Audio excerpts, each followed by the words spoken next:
Fala, galerinha! Mais uma vez aqui facilitando o conhecimento. Vambora? O Brasil é um país de grande extensão territorial, tanto no sentido norte-sul quanto no sentido leste-oeste. Devido a essa grande extensão territorial, os meios de transporte possuem importância vital, porque eles ligam os lugares mais distantes do país. A ligação entre lugares tão distantes depende da existência de uma extensa rede de transporte, formada por rodovias, ferrovias, portos, aeroportos espalhados por todo o país. O ideal em termos da relação transporte e economia é que as longas distâncias fossem realizadas por transportes ferroviários ou hidroviários, por serem mais baratos. Atualmente, o transporte rodoviário predomina na circulação de pessoas e mercadorias no território brasileiro.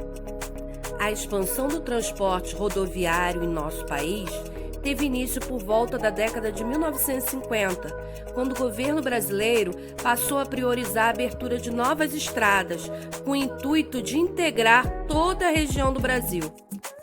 Essa expansão provocou o desenvolvimento da indústria automobilística no nosso país e aumentou rapidamente a frota de veículos, acelerando assim a construção de mais estradas. O Brasil é um país rodoviarista sem rodovias. Antes das rodovias, a principal via de transporte no Brasil eram as ferrovias, que escoavam a produção cafeeira no século XIX até os portos de exportação. Apesar de elevados custos na construção de ferrovias, ela tem um baixo valor de manutenção. Devido ao abandono, muitos trechos de ferrovia acabaram sendo desativados. Ao priorizar o desenvolvimento do transporte rodoviário, muitas estradas foram construídas com o objetivo de integrar as áreas mais isoladas ao restante do país. Surgiram rodovias como Belém-Pará, Cuiabá-Porto Velho e Cuiabá-Santarém. Essas estradas provocaram transformações no território brasileiro, como a migração, o crescimento das cidades e o povoamento. A malha ferroviária que o Brasil possui atualmente é bastante precária e sua extensão permanece praticamente a mesma do início do século XX. Além da sua extensão reduzida, as ferrovias encontram-se mal distribuídas pelo território, concentrando-se principalmente nas regiões Sudeste e Sul. Grandes investimentos públicos e privados estão sendo aplicados na construção de duas importantes ferrovias, a Ferrovia Norte e a Ferrovia Norte-Sul. O modelo ferroviário, se comparado ao caminhão, possui melhor capacidade de carga, menor consumo de combustível e baixo custo na manutenção. Apesar de o Brasil ter uma extensa rede hidrográfica, a maioria dos rios brasileiros são planálticos, o que dificulta a navegação. Por isso, não são naturalmente navegáveis. Muitas vezes necessita do sistema de eclusas, que são tipo elevadores. Com a criação do Mercosul, o Brasil passou a investir mais nas hidrovias, mas esses investimentos ainda não foram significativos. A invenção da aeronave no século XX foi atribuída ao brasileiro Santos Dumont. Apesar de percorrer grandes distâncias em tempo reduzido, o transporte aéreo não é indicado para transportar grandes cargas.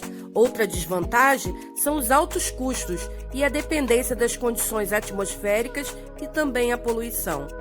O Brasil conta com 34 aeroportos internacionais e 29 domésticos. Já dizia Chacrinha, quem não se comunica se trumbica. E é bem assim. As pessoas se comunicam desde a antiguidade, dos desenhos e sinais de fumaça até a fibra ótica. O Brasil viveu momentos de difusão de telecomunicações, desde o primeiro telefone instalado no Palácio Imperial no governo de Dom Pedro II.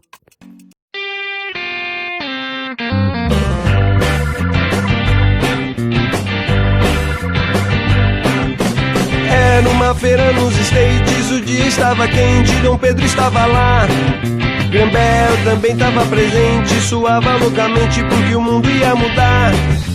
Tinha muita gente da ciência, lotado de eminência para ver onde ia dar. Ali ninguém imaginava que logo iriam ver o aparelho de falar. Nada mais será longe demais. Dom Pedro era um cara avançado, humanista antenado, foi chamado pra opinar. Graham Bell não era muito quente, mas muito inteligente, resolveu arrepiar. Pegou a majestade pelo braço, levou pro seu pedaço e começou a demonstrar. Muita gente olhando enviesado, muito cabra enciumado do que tava pra rolar. Nada mais será longe demais.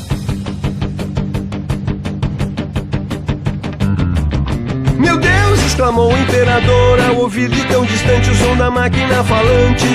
Isso fala! Vibrou esfuziante, percebendo a dimensão daquele primeiro instante. Os murmúrios tomaram pavilhão, pois o mundo já mudara, percebeu a multidão. Telefone, microfone, interfone, internet, smartphone, até onde é a questão? Nada mais será longe demais. Nada. Até a famosa Revolução das Telecomunicações, iniciada em 1970. Nessa época, nasceu a Telebrás. Mais tarde, em 1998, em um governo neoliberal, a Telebrás seria privatizada, pois grandes empresas estrangeiras adquiriram seu controle. Um ano antes da privatização, foi criada a Lei Geral de Telecomunicações, a LGT. Segundo a legislação, a Anatel passaria a controlar o que estava sendo ofertado na área das telecomunicações. Os Estados Unidos e a União Europeia são quem mais investe no setor da telefonia no Brasil.